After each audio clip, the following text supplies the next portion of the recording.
Yo guys, what's going on? Ace is here today with another video. In today's video, we're going to be checking out the patch notes for patch 1.2.0 here in the Cycle Frontier. Nice to see them doing weekly patches, man. We just had patch 1.1 with some good fixes, and now we're going to have some more here. And we're going to have the launch of Season 1 for the Cycle Frontier. This is going to be pretty pivotal of a moment for the Cycle to see how the health of the game really does kind of take course over the next couple weeks, especially with Twitch drops. I'm expecting a huge increase in players, but we'll just have to see what happens. Do me a favor, make sure you drop a like on this video, and of course, make sure you subscribe to the channel. I'm trying to hit 1,000 subscribers. I can't get there without you, the listener, so make sure you're hitting that subscribe button. Like I said, trying to hit 1,000. Let's hop into this one here today. So before we actually read about the patch, the Cycle did tweet out on their Twitter account that this patch would be dropping in the morning. And I want to be very clear that Jaeger Studios is based over in Germany.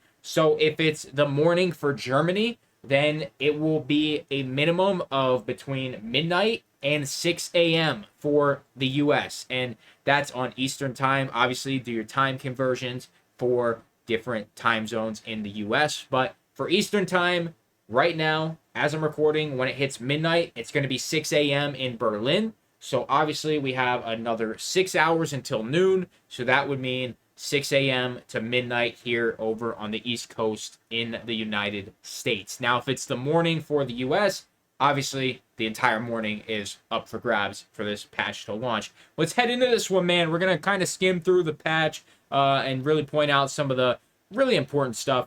But let's talk about the Fortuna Pass. This is one that we really want to focus on. So we have it working like any other battle pass that you see in other games. It's going to run for a whole season, and you will have available items in that pass that are free. It's going to have a paid version for 950 ARM. You can unlock the paid part of the pass. This includes XP boosters for that pass, new prospector skins, melee weapons, emotes, banners, charms, and more. If you guys need to know how to equip any of these items, I have a video for every single cosmetic item that you can possibly equip in the game, even drop pods, which aren't released yet. Additionally, you can find things like weapon supply crates, resources, arm, salvage tokens in the free track of the pass. This is extremely important for them to put actual items you can use in a battle pass. You need to make them free. It can't be 100% pay to win. Obviously, the welcome pack's got a lot of kickback, and at the end of the day, it's still a little iffy with the paid Aurum being you can get some insurance back and, of course, upgrade your quarters a little bit quicker. I made a video on pay to win if you're interested. It's here on the channel. But, you know, making them the free part of the pass, extremely important. Love to see it. Twitch drops. So I haven't 100% figured out how to link your Twitch account yet for the Cycle Frontier. As soon as I do, there'll be a video on it, but I also have a video on how to claim Twitch drops. I got it all here, man. So if you're not subscribed, you are missing out on that content that you want. So we have the Twitch drops starting the day after the 22nd on the 23rd. So today is the 22nd. So tomorrow, start and end time is going to be 12 p.m. Eastern Central. So 1 p.m. Eastern time. And that end time is going to be 6 a.m. Eastern when it comes to when they actually end. So we have the drop periods of the 23rd to 25th. Everybody, 25th to 27th. Partners only. 28th to 29th. Affiliates only. 29th to July 2nd is partners only. And then going back to everyone for July 2nd and 4th. You can find some more info here in the article by clicking this hyperlink. So let's hop into the changes and fixes for patch 1.2. I'm excited, man. The creature spawn for the Dead Scientist mission was adjusted. Don't know if I'm even on that one. We adjusted some of the loot and enemy respawn timers. Hopefully better. We have another tuning for our matchmaking buckets. Interesting. Hopefully meaning solo players facing more solo players. You can now craft altered nickel. 5 common nickel are required for that. That's phenomenal. Gives you a reason to actually pick up the regular fucking nickel. I don't know if 5 is the right thing for that. Maybe we talk 3. Obviously, it only weighs 2, though, instead of 3 like your Titan ores and stuff. So maybe that's acceptable. We have the trench gun, basically all the shotguns here getting some adjustments. Hipfire spread increased, ADS spread increased. So they're getting a significant nerf there. Rusty AR getting a damage reduction. AR damage in general getting a reduction there. Now, keep in mind, these ARs that are rusty, I should have, actually, the video is not going to be live yet. I have a video coming out about why you don't want to use rusty weapons. I have a video also talking about the difference between the rusty weapons that is live, but when it comes to damage values for rusty weapons, that's going to be a video coming out soon. We have the Manticore also receiving a nerf. I don't think this is going to matter when it comes to the Manticore, just my personal opinion. We have some design team giving us notes here. They appreciate the feedback. I'm not reading all that, but it basically has to do with balancing and stuff.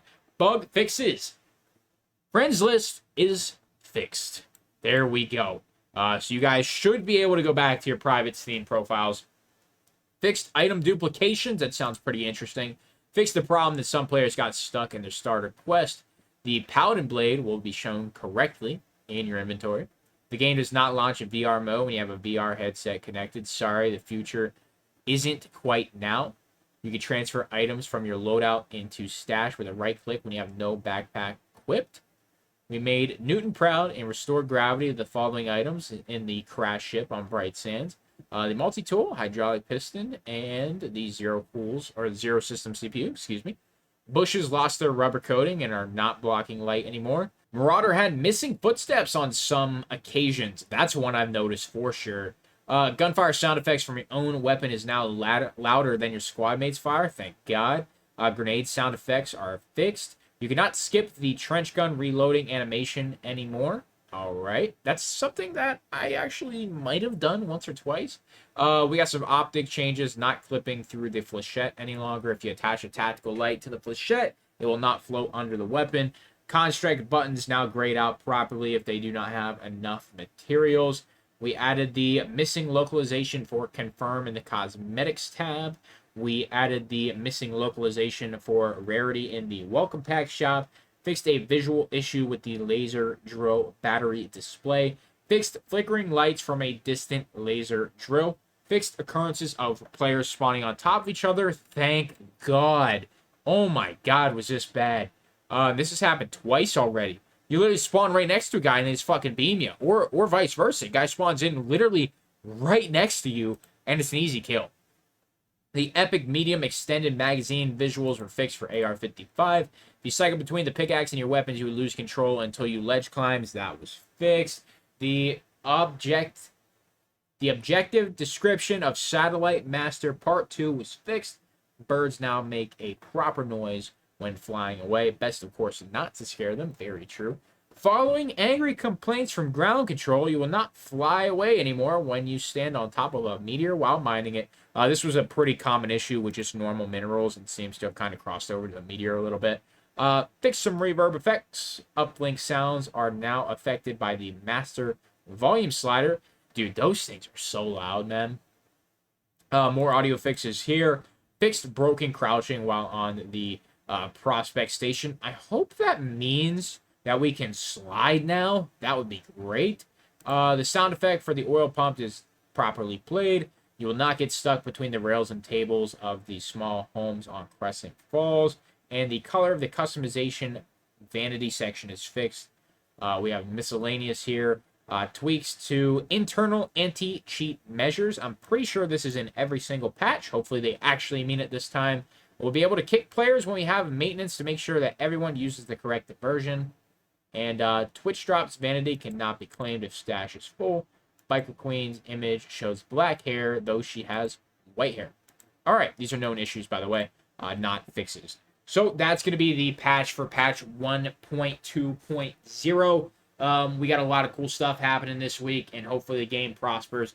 We would just have to see, though. Hopefully that patch is releasing on Jaeger morning time and not US time, and hopefully it is in the next couple of hours while I'm still awake so I can get an early jump on content. If not, I can wait until I wake up. But of course, make sure you're leaving a like, and of course, man, make sure you subscribe to the channel. Need you here, baby. We need you to come back daily so we can keep this channel growing and prospering. So of course, make sure you hit that subscribe button. And sponsors, equipment, stuff I use in the description below. It's going to be it for today, guys. Thank you so much for stopping by. I'm out.